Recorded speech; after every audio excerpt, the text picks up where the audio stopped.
Welcome back to my channel. आज की story है एक बकरी, एक हाथी और एक चिड़िया के बारे में। तो आइए सुनते हैं। एक जंगल में एक हाथी और एक बकरी रहते थे। दोनों बहुत पक्के दोस्त थे। दोनों साथ में मिलकर हर दिन खाने की तलाश करते और साथ में ही खाते थे। एक दिन दोनों खाने की तलाश में अपने जंगल से बहुत दूर निकल गए थे। वहाँ उन्हें एक तालाब दिखाई दिया। उसी तालाब के किनारे एक बेर का पेड़ था। बेर का पेड़ देखकर हाथी और बकरी बहुत खुश हुए। वह दोनों बेर के पेड़ के फल को खाना चाहते थे और दोनों बेर के पेड़ के पास गए। फिर हाथी ने अपनी सूंड से बेर के पेड़ को जोर से हिलाया और जमीन पर ढेर सारे पके हुए बेर गिरने लगे।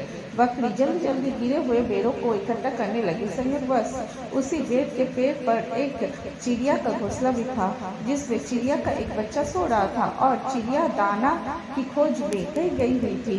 बेर का पेड़ जोर से हिलाने के कारण चिड़िया का बच्चा घोंसले से बाहर तालाब में गिर पड़ा और डूबने लगा।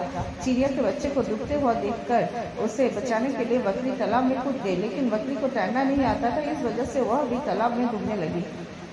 बकरी को डूबता हुआ देखकर हाथी भी तालाब में कूद गया और उसने चिड़िया के बच्चे और बकरी दोनों को बचा लिया। इतने में चिड़िया भी वहां पर आ गई थी और वहां अपने बच्चे को सही सलामत देखकर बहुत खुश हुई।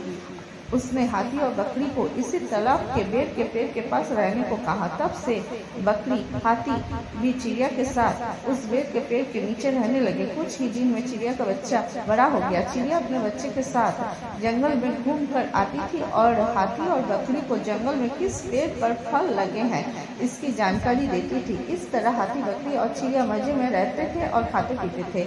कहानी का सीख, हमें किसी का बुरा नहीं करना चाहिए। अगर हमारी गलती से किसी को परेशानी होती है तो उस गलती को सुधारना चाहिए और मन मुटाव दूर करते हुए एक दूसरे की मदद करनी चाहिए।